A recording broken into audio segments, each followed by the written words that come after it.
Unimar Radio y Televisión presenta el siguiente programa.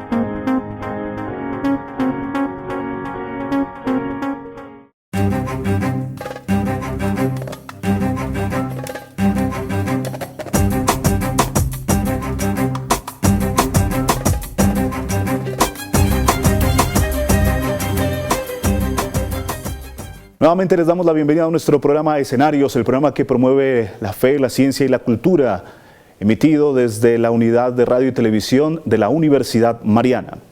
En esta ocasión hemos invitado precisamente a uno de los líderes que promueve el paro agrario y que hace parte de todo ese sector del Río Bobo. Además, en su formación es economista y durante 3 meses ha acompañado este proceso que en el día de esta grabación de la entrevista precisamente nos encontramos en el contexto de los diálogos de las mesas de negociación a nivel nacional para llegar a un acuerdo entre las partes. Se trata de Eric Velasco. Eric, pues bienvenido, es muy grato tenerlo en nuestro programa en este día. Muy buenas tardes, Felipe, a usted y a toda la audiencia de su programa de la Universidad Mariana, muy amable. Eric, coméntenos un poco cuáles fueron las causas, qué originó todo este movimiento que terminó en el paro agrario. Podemos mencionar varias cosas, entre ellas el momento actual que vive el campo colombiano, lo que devela es una grave crisis, una crisis profunda de todas prácticamente las cadenas productivas asociadas al sector agropecuario. Esta crisis no es de ahora, esta crisis se viene acumulando por políticas de libre comercio, empezando por la apertura económica de hace unos 20 años. Se han venido profundizando el tema de los tratados de libre comercio y prácticamente se han ido desapareciendo importantes sectores de la economía agropecuaria. Prácticamente que en este momento casi toda la alimentación que recibimos los colombianos es importada de fuera. Y los campesinos ya no tienen, cómo seguir produciendo para ganarle a la producción. Prácticamente están produciendo al pierde, no es rentable el campo, no hay protección del Estado, no hay subsidios, no hay una política seria de protección al agro. Y hoy la crisis es tal que los campesinos tuvieron que hacer uso del derecho constitucional a la protesta y hacerse escuchar. Eric, esta situación a la larga ya estaba anunciada. Cuando se proponía el primer TLC, cuando ya se fue firmando estos tratados de libre comercio, los analistas decían, nosotros no estamos preparados para asumir una competencia de estas magnitudes frente a las grandes potencias en el mundo. Sin embargo, el gobierno no se preparó.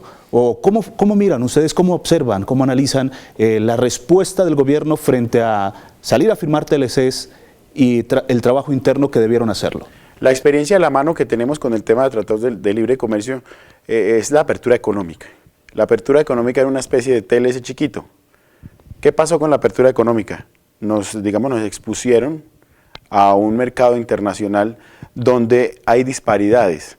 Colombia es una economía pobre, con un proceso grande de desagrarización y de desindustrialización.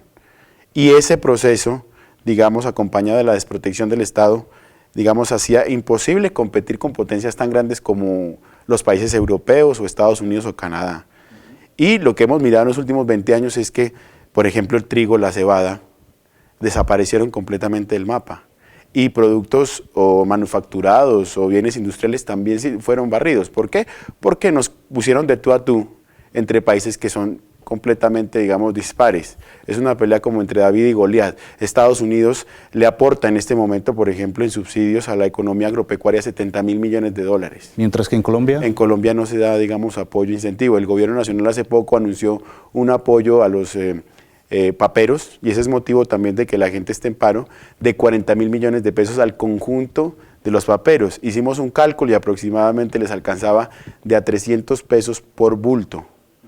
Por bulto en la cosecha, que es, prácticamente que risible esa cifra. Eso ha venido profundizándose y los tratados de libre comercio son la evidencia de que esa apertura económica que arrasó con varios millones de empleos en el agro ha venido, haciendo destrozos. Los tratados de libre comercio son lo mismo que ha pasado en la apertura económica, pero, con una apertura total a los mercados, no hay protección a nada. Usted nos habla de unos productos concretos. Demos un ejemplo de la cebada, la papa. Es decir, cuando se comienza a hacer la importación de esos productos, ¿qué costos son los que se recibe ese producto y qué costo en la producción local es la que se realiza para que se pierda toda la producción nacional? Mire, por ejemplo, en este momento estamos importando 9 millones de toneladas de alimento que se puede producir en Colombia, que la gente está preparada para producirlo, pero que desapareció.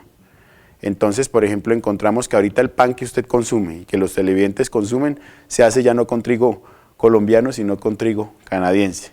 Nosotros en Nariña éramos la despensa de trigo para Colombia. Nosotros, digamos, prácticamente abastecíamos la mitad del mercado de trigo en Colombia. En este momento no podemos, digamos, producir ni una mata de trigo, porque el que lo haga prácticamente lo estaría haciendo por deporte, porque eso, digamos, no es rentable. La cebada pasa lo mismo, estamos importando el 80% de la cebada. Nosotros teníamos una industria cervecera en nuestro departamento, usted recordará. Esa industria cervecera, ya con el tema de la apertura económica, prefirió comprar la cebada que venía del Canadá y de los Estados Unidos, porque llegaba más barata, y desapareció completamente, digamos, el producto de la cebada. 1 de cada 2 tazas de tinto que tomamos en Colombia es de tinto prácticamente vietnamita, y eso es una vergüenza nacional porque el café es un símbolo, digamos, de Colombia, y eso ha venido sucediendo. Bueno, le podría dar aquí un montón de cifras que demuestran que, en últimas, el tema de la soberanía alimentaria está perdido. Estamos prácticamente dependiendo de la importación de alimentos de otra parte, y lo grave aquí, amigo Felipe, es que detrás de esa pérdida de producción nacional hay la pérdida de millones de empleos, de personas que no tienen dónde coger. Ya prácticamente no hay industria, el campo está prácticamente arruinado y la verdad no se sabe para dónde quieren coger los campesinos. Entonces lo que se está, digamos, en este momento reclamando es protección. Por ejemplo, los campesinos que cultivaban trigo y cebada pasaron a la papa y la leche. Pero en este momento ya prácticamente se vienen por la papa y la leche. Después de eso no va a quedar, digamos, campo alguno donde ellos puedan seguir produciendo y puedan vivir bien, ¿no?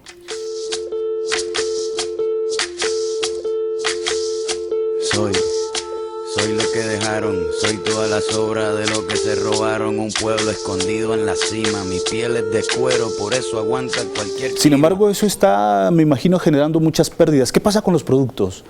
Cuando antes se producía diariamente y ahora solamente algunos días les compran, ¿qué hacen los campesinos con esos productos?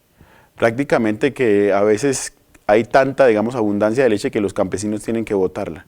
Ahorita en el río Bobo estábamos nosotros con los campesinos y la gente está prácticamente que o regala la leche o la bota, no por, digamos, causas del paro, no porque se deje transitar, sino porque prácticamente ya no tienen dónde venderla, no les dan el precio que ellos necesitan, porque están llegando productos del extranjero mucho más baratos.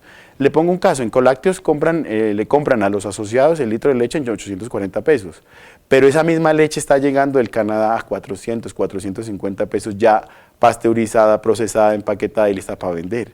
Y así no hay competencia que valga y prácticamente los tienen, digamos, amenazados. Lo que hemos visto con el paro cafetero, con algunas realidades nacionales y ahora con lo que se está presentando en las regiones, en algunos departamentos, que por ende el presidente no reconoce este paro de carácter nacional, ¿cierto? Sino que se especifica en algunos departamentos según él. Dentro de esta realidad, pues uno mira que los campesinos se contentan con algún subsidio coyuntural al problema que están viviendo. ¿Qué han pensado ustedes como líderes dentro de esta organización para que esas soluciones sean a largo plazo, que realmente se mire que el campesino nuestro tenga unas posibilidades diferentes a no simplemente recibir un dinero de momento? El momento actual no da para paliativos ni para pañitos de agua tibia, eso está claro. El paro que se montó hace 8 días o hace 9 días es un paro que está pensado hacia futuro y tiene unos puntos que permiten tratar de salvaguardar, garantizar el trabajo, el empleo de millones de colombianos que viven de la papa, de la leche, del café, de todos los productos agropecuarios.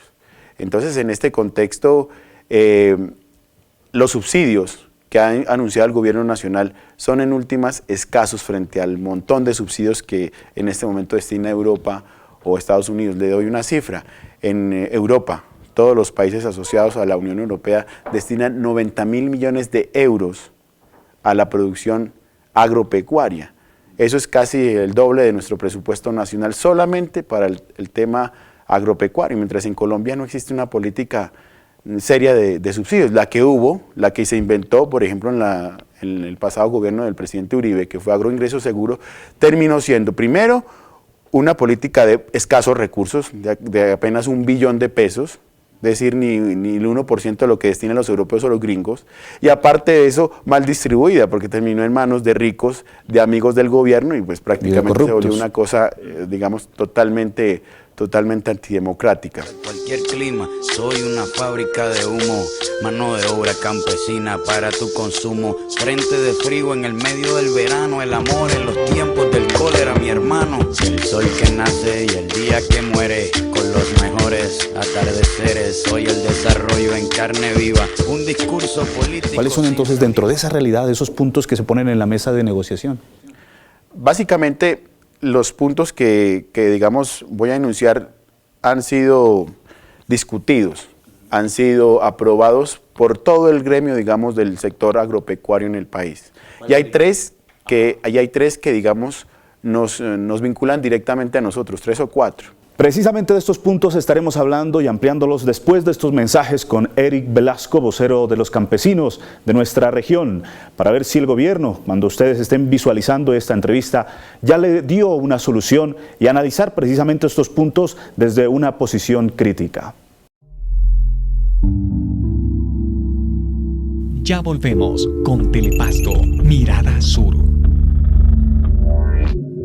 El Departamento de Idiomas de la Universidad Mariana tiene abiertas las inscripciones para diferentes cursos de idiomas. Inglés en 2 modalidades, intensivo y semestral, diferentes horarios. Cursos de alemán, francés, italiano y portugués. Moderno laboratorio de práctica, docentes altamente calificados, enfoque comunicativo, exámenes internacionales, cursos personalizados. Mayores informes al teléfono 731-4923, extensión 242. Los personajes de los diferentes ámbitos sociales, líderes académicos, regionales, nacionales e internacionales en Escenarios, bajo la conducción del periodista Felipe Andrés Criollo, un programa que propicia el diálogo entre fe, ciencia y cultura. Escenarios, domingos 5:30 de la tarde, miércoles 1:30 de la tarde y viernes 8:30 de la noche. Una producción de Unimar Televisión para Telepasto, Mirada Sur. Continuamos con Telepasto, Mirada Sur. Estamos en Escenarios en diálogo con Eric Velasco, vocero de los campesinos, quienes llevaron a la mesa con el presidente de la República unos puntos a negociar. Eric, ¿cuáles fueron esos puntos? Desarrollémoslos. ¿Cuáles fueron las peticiones que no son coyunturales, que responden a unos procesos necesarios para que el agro colombiano florezca? Como le mencionaba antes, el campo ya tocó fondo. La crisis en la economía agropecuaria tocó fondo y digamos los puntos que salvarían al agro nacional ya no tienen que ver con ayuditas, ni paliativos, ni pañitos de agua tibia. Estos 5 puntos que voy a explicar podrían resolver la crisis a mediano y largo plazo. El primer punto que tiene que ver, digamos, con el pliego nacional de peticiones es el control a las importaciones. Yo le venía mencionando, estamos importando 9 millones de toneladas de alimento. 1 de cada 2 tazas de tinto que tomamos viene de Vietnam o del Brasil. ¿Cómo se puede hacer eso cuando ya hay firmado unos tratados de libre comercio? Exactamente. Hay diferentes herramientas jurídicas, legales, de potestad del presidente para controlar las importaciones. Eso es falaz decir que cuando está firmado un tratado de libre comercio es imposible, digamos, echarlo para atrás. No sé, hay medidas, digamos, que pueden frenar, digamos, la entrada en vigencia de esos tratados. Se necesita de voluntad política del gobierno nacional para reversar o para tratar de controlar. Porque aquí, ¿qué prima? Digamos, ¿qué es primero? ¿El interés nacional o el interés extranjero? Y dependiendo de eso, digamos, el gobierno nacional tiene que tomar decisiones. Le pongo un caso muy cercano de un país latinoamericano, Brasil. Hace muy poco la presidenta Dilma Rousseff prohibió las importaciones de café del extranjero. ¿Por qué? Porque los cafeteros estaban ya empezando a ser desplazados por la producción extranjera. ¿Qué hizo ella, digamos, en una actitud patriótica? Pues protegió los cafeteros, porque además Brasil es una potencia cafetera. Protege los cafeteros, protege la soberanía alimentaria, que es fundamental para cualquier país. Y protege uno de los sectores económicos más importantes del Brasil. Y además una cosa adicional, le bajó también y controló los precios de los agroinsumos. Entonces, ¿qué le pedimos al gobierno nacional? Que controle las importaciones, por lo menos de productos alimenticios.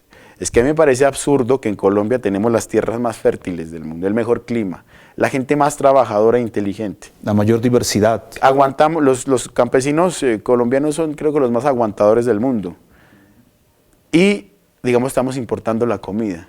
Y detrás de eso estamos regalando nuestros empleos, destruyendo el aparato productivo nacional. Eso tiene que ver con una cosa que usted ha mencionado, soberanía alimentaria. Ese es un derecho, digamos, de los seres humanos, el derecho a alimentarse, a tener, digamos, su propia alimentación lista. 2, el tema de control a los insumos, agroinsumos. Ustedes saben bien, televidentes y Felipe, que para producir y que la tierra sea más fértil y la producción rinda, se necesitan de fertilizantes, fungicidas, abonos. ¿Qué está pasando? Que eso prácticamente está controlado por unos 5 monopolios, Bayer, la DuPont, etcétera, etcétera, controlan el precio y controlan la oferta de esos productos. ¿Qué está pasando? Que ellos están poniendo el precio que les da la gana. Entonces, esos mismos productos en países hermanos se consiguen a mitad de precio. ¿Por qué pasa eso? Porque en Colombia prácticamente no se regula el tema de los precios de los agroinsumos. Entonces usted consigue un bulto de abono para la papa en 85.000 pesos y en el Ecuador usted lo consigue a mitad de precio. ¿Fabricado por quién? Por la misma multinacional. ¿Qué pasa? Pues que no hay control a esos precios. ¿Qué le estamos exigiendo al gobierno en este punto? Regulación. Regulación en el tema de precios. En una estadística de un análisis económico frente al tema de fertilizantes e insumos, se encontró que del año pasado a este incrementaron en promedio todos los agroinsumos un 43%. Eso es bastante grande. ¿Y qué pasa cuando los insumos son tan caros? Pues que la producción no es rentable, que el campesino tiene que invertir mucho y prácticamente no puede hacerlo nada, claro. Termina es pagando insumos y no ganando, digamos, algo en las cosechas. El tercer punto tiene que ver con el tema de regulación de los combustibles, del precio de los combustibles. La gente sabe... Tenemos la gasolina más cara del mundo, casi del mundo. Usted un galón de gasolina lo consigue en Bogotá en 10.000 pesos y ese galón de gasolina en Nueva York es mucho más barato que el que se consigue acá. Y los neoyorquinos y los gringos, digamos, en últimas, ganan 30 veces más de lo que gana un colombiano y ahí se mira la inequidad que existe en Colombia. Si nos vamos a la frontera, aquí tenemos, digamos, un precio que es un poco más bajo porque estamos, digamos, en zona de frontera. Se consiguen 6.000 pesos el galón de gasolina. En el Ecuador se consiguen 2.000 pesos. ¿Qué pasa? Pues, hombre, que también el gobierno nacional le ha dejado eso al vaivén de las multinacionales y no ha metido, digamos, no ha metido en cintura esos precios. ¿Por qué este punto es importante en el Pliego Nacional de Peticiones? Porque el sector transportador también depende directamente de la producción agropecuaria. ¿Sí? Por eso también, digamos, los camioneros y los transportistas están sumados a este paro. Y uno de los costos de producción de los campesinos, es decir, de lo que cuesta llevar la papa hasta el mercado, es el transporte. ¿Y por qué es grandísimo y por qué es costosísimo el transporte? Aparte de los peajes que son también, digamos, exagerados, es el precio del combustible. Entonces esa es la tercera razón, y hay 2 adicionales para terminar los 5 puntos del Pliego Nacional. Tiene que ver con el cuarto punto, con la reestructuración de la política crediticia. Es decir, hay unas entidades bancarias del gobierno que le prestan al agricultor para que pueda producir, pero resulta que esos créditos, como todos hemos estado endeudados alguna vez en la vida, tienen tasas de interés. Y si uno se empieza a quedar en el pago de las cuotas, los intereses suben, acumulan, y prácticamente la gente no sabe cómo pagar las deudas. En el campo está pasando algo similar. Ya hay sectores de la economía agropecuaria donde las deudas los tienen prácticamente ahogados. ¿Qué se puede hacer ahí? Condonación de deudas, o por lo menos condonación de intereses y reestructuración de la política crediticia. Una política crediticia que en realidad fomente y le respalde, digamos, la producción agropecuaria de los campesinos, pero que no los arruine, que sea el fomento, que sea el impulso para que ellos puedan producir. Y el último punto tiene que ver con el tema de la minería. El tema de la minería. Este último punto no es una cosa que sea tan evidente en Nariño, pero sí en otras partes agropecuarias.